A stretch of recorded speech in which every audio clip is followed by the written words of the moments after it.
ইউনূসের প্রধান সমস্যা হচ্ছে সে বাংলাদেশকে ধারণ করে না, জালিয়াত। বাটপার বলে, জালিয়াত বলে। হ্যাঁ। সে এবারও ব্যর্থ হওয়ার মূল কারণ হচ্ছে তার কোনো রাজনৈতিক প্রজ্ঞা নেই। রাজনীতিবিদদের জন্য রাজনীতি, আমাদের সাধারণ লোকের জন্য না। আপনি যতই তাদেরকে দুর্নীতিবাজ বলেন, হেন বলেন, তেনা বলেন, তারা তো প্রমাণ করেছে যে এই কাজটা তাদেরই। একজন ব্যক্তি এত লেখাপড়া জানার পরেও বা এতভাবে কানেক্টেড হওয়ার পরেও এবং পৃথিবীর শ্রেষ্ঠ গণতান্ত্রিক দেশের মেডেল পাওয়ার পরেও উনি কেন আমাদের এখানে গণতান্ত্রিক সে আচরণ করতে পারলেন না? এটা হচ্ছে ওনার আসলে রাজনৈতিক অভিজ্ঞতার খুবই অভাব। উনি পদক পেয়েছেন, আমেরিকার 2টা সর্বোচ্চ পদক পেয়েছেন উনি। না, ওই পদকটা তো রাখেন, ওগুলো টাকা দিয়ে পাইতো, এগুলো এমন কিছু না। এত বড় পদক পাওয়া ব্যক্তি আমাদের এখানে গণতান্ত্রিক আচরণ করলেন না কেন? কারণ হচ্ছে তার রাজনৈতিক অভিজ্ঞতা নাই। এই সয়েলে তো সে রাজনীতি করে না, সে তো অন্য সয়েলের, সে তো এই সয়েলের মানুষ না। ইউনূসের প্রধান সমস্যা হচ্ছে সে বাংলাদেশকে ধারণ করে না। সে বাংলাদেশিদেরকে মানে আজে বাজে কথা বলে, বাটপার বলে, জালিয়াত বলে। তো এরকম একটা লোক এদেশের ক্ষমতায় এসছে জাস্ট ফর এনজয়।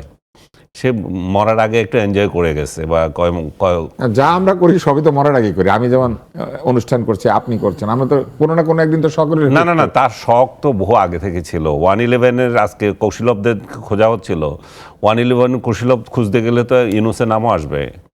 কারণ আমি স্পষ্ট মনে আছে 111-এ সে রাজনৈতিক দল খোলার চেষ্টা করেছে এবং রাজনৈতিক দল খুলতে গিয়ে ব্যর্থ হয়েছে, তার কোনো সাড়া আসে না। কারণ মানুষ রাজনৈতিক অভিজ্ঞতা সম্পন্ন লোকের কাছে রাজনীতি নিতে চাইবে, তার তো কোনো সেরকম অভিজ্ঞতা নেই, রাজনৈতিক দল কীভাবে খুলতে হয় সেটাও জানে না। পরে যখন দেখলো যে কোনো সারা শব্দ নয়, আমি তখন একটা লেখা লিখছিলাম যে বার্ট্রান্ড রাসেলের উদাহরণ দিয়ে। বার্ট্রান্ড রাসেল 2বার, ওর তো 1বার পাইছে, হয়তো 2বার নোবেল পাইছে। সে কিন্তু রাজনীতি নেমেছিল, কিন্তু হারছিল, বুঝছেন? তো সে যায় শেষবেলায় যায় তার কনস্টিটিউয়েন্সিতে জিজ্ঞেস করছে যে তোমরা কেন আমাকে ভোট দাও না? বলছে এটা তোমার কাজ না, তুমি নোবেল পাইছো, তুমি জিনিস তোমার যে কাজ সেটা এটা না, এই জন্য আমরা তোমাকে ভোট দিই না। উনিও এসে বুঝেছেন যে ওনার বেল নাই এখানে। ইউনূস তখনই ব্যর্থ হয়েছে এবং 111-এর কৌশলীদের সাথে তার সম্পর্ক ছিল, কারণ সবার রাজনীতি নিষিদ্ধ। সে তখন রাজনৈতিক দল করে মাঠে নামে। তাহলে কিভাবে এটা পারে? আজকে 111-এর কৌশলীদের যে খুঁজতেছে, তাহলে কৌশলবদের মধ্যে সেও একজন। এবং সে এবারও ব্যর্থ হওয়ার মূল কারণ হচ্ছে তার কোনো রাজনৈতিক প্রজ্ঞা নেই। এবং সে কতগুলো আবর্জনাকে নিয়ে এসেছিল এবং ওইগুলোকে দিয়ে তার সভা পরিশোধ করেছে। এই ডাস্টবিন দিয়ে কি রাষ্ট্র চলে বলেন আপনি?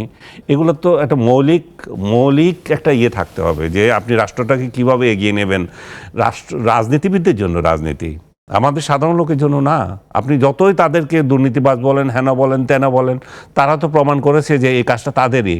এবং তাদের সারা ওয়ার্ল্ডে সেটা রাজনীতিদের বিরুদ্ধে কীভাবে সৎ রাখা যায়, স্টেট কীভাবে তাদেরকে চাপ দিয়ে রাখতে পারে, জনগণ কীভাবে চাপ দিয়ে রাখতে পারে, নির্বাচন প্রক্রিয়া কত স্বচ্ছ হতে পারে, সবগুলোর উপর নির্ভর করে তাদের সততা। জাপানে কি হচ্ছে না, 2-4 দিন পরে হচ্ছে না, দুর্নীতি হচ্ছে। জাপানে যদিও দুর্নীতি অনেক কমে গেছে, তারপরেও রাজনীতিবিদরা দুর্নীতি কোরিয়াতেও করে, সারা ওয়ার্ল্ডে করে, শাস্তি হয়, ওদের ওখানে শাস্তি হয়। কিন্তু সে কতগুলো অপদার্থকে নিয়ে এসেছিল যাদের কোনো রাষ্ট্র পরিচালনার কোনো জ্ঞান নাই, এনজিও কথা, তার আত্মীয় স্বজন। এই যে মহিলাটা যেটা স্বাস্থ্য মন্ত্রণালয়ের দায়িত্ব নিয়েছে, তার স্বাস্থ্য সম্পর্কে কি জ্ঞান আছে বলেন? সে ছিল, তার এনজিওতে কাজ করতো। সো এইভাবে সে যে লোকগুলোকে এনে গিয়েছিল, রাষ্ট্রের যখন ক্ষয় হচ্ছিল, মানে ঋণ বাড়তেছিল, সব কিছুতে দেখছে যে পতন হচ্ছে, তখন ডিপ স্টেট তাকে কেন চাইবে? যারা তার কাছের লোক ছিল, যাদেরকে ডিপ স্টেট মনে করা হয়, তারাও তো তাকে এই জন্যই চাইবে না।